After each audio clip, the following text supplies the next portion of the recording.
Nii, läheb. Intsuga siis, kui sinu abi palusin.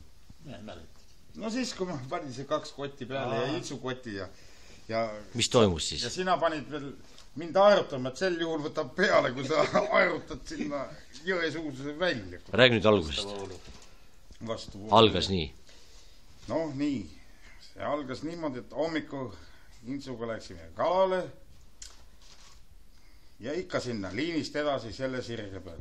Kevadine aeg, see kuupäev jääbki nüüd arusaamatuks. No kuskil ta aprilli lõppu sattus. Ma kaldun arvama, tavaliselt ikka 25. siis hakkab kala liikuma. Ja jõripäeval. Ja oli sedasi, et me läksime jälle järjekordselt hommiku vara läksime peale ja mul oli võetud 2 suhkurkotti kaasa ja järjekordselt. Nii.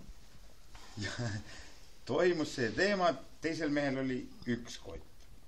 Ja hommiku hakkas kohe latikas tulema. No, latikad olid sedasi, ütleme ausalt, siis siuksed 700 kuni kilo ja Tubli. Natuke, jah, sinna kanti oli. Ja mul sai kott täis, juba 1 kott. Tähendab, mina tahtsin lahti lasta, aga 10-kilone kott või? 10-kilone, no suhkurkott, no 50 olid. No, tervet kotti sa silmin täis tõmba. No, millal see oli siis? No ma räägin aastat, me ei mäletane. No umbes, kroon oli või oli veel rubla või? Oi, ma arvan 15 aastat tagasi. Kroon oli, aga ta 91. 15 aastat tagasi. Nii. Kõvasti oli tagasi. Ja siis oli sedasi, et äkki, Ints ütles, et härra viska tagasi, et äkki rohkem ei tulegi midagi, et ei tulegi suuremaid. Et saab neidki suutsetada. Ja siis hakkasid äkki tulema 2 kilos. Ja läks mul mingi, no tunnikene võib-olla läks. Mul oli juba 1 kott sai täis. Ja ma pildusin juba neid kilosid ja kilo 200 pildusin tagasi juba. Lademes tuli, no oli tõesti nagu supis olin, keesin. Ja mida teha? Kurat, neid väikseid enam ei tahtnud ja andke andeks, aga valasin terve koti teie sinna kõrvale. Võssa sinna loomadele.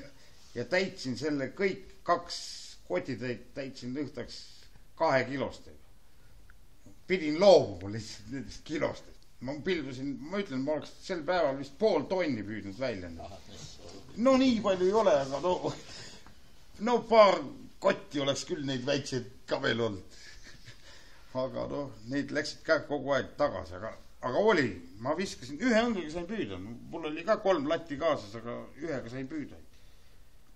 No ei jõudnud ära toit. Mul ei olnud kahva ega midagi. No, tapsid, panid ja siis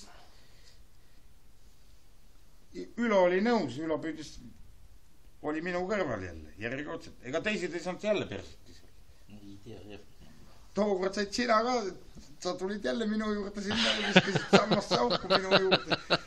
Sa oled mitu korda tulnud minu juurde sinna ja siis saad kala.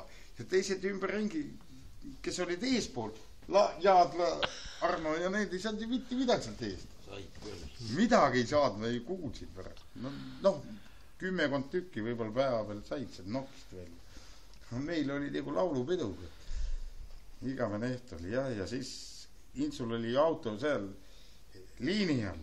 Tema saatsin siis, et sõida siis Jõesuusse silla juurde vastu ja mina pidin siis arutama. Palju meil oli? 4 kotti oli siis paadis lõpuks. Sinul oli ka kotitäis. Mina väiksed ei võtnud. Ei võtnud, ma tean, et sul oli, ma ka ei võtnud väiksed, ma võtsin 2 suured, väiksed viskasin minema. Intsul oli 1 kotitäis ja mul oli 2 kotitäis ja kurat. Ja andis aerutada ikka, päris hea kogemus oli. Ikka pane sealt üle 3 kildi vastu voolu. Raskust ka peal. See paadi sõit polnud midagi, oleks sa sealt jala pidanud tulema. No vaat siis oleks jäänudki. Või siis kõva 2 korda käin. Samas ma ju tulin tookord kell 10 ära. Seljakott oli täis ja kartulikott oli täis. Samamoodi lohistasin seda mööda maad. Auto juurde jõudsin, siis kartulikotist ei olnud midagi järel. Põhi oli kadunud. et suured saagid on nii harva, põhiliselt on ikka 1, 2, 3, 4 ja 0 ja viimased korrad on kõik, nüüd on viimased ajad on jah. Ja ma lähen nüüd homme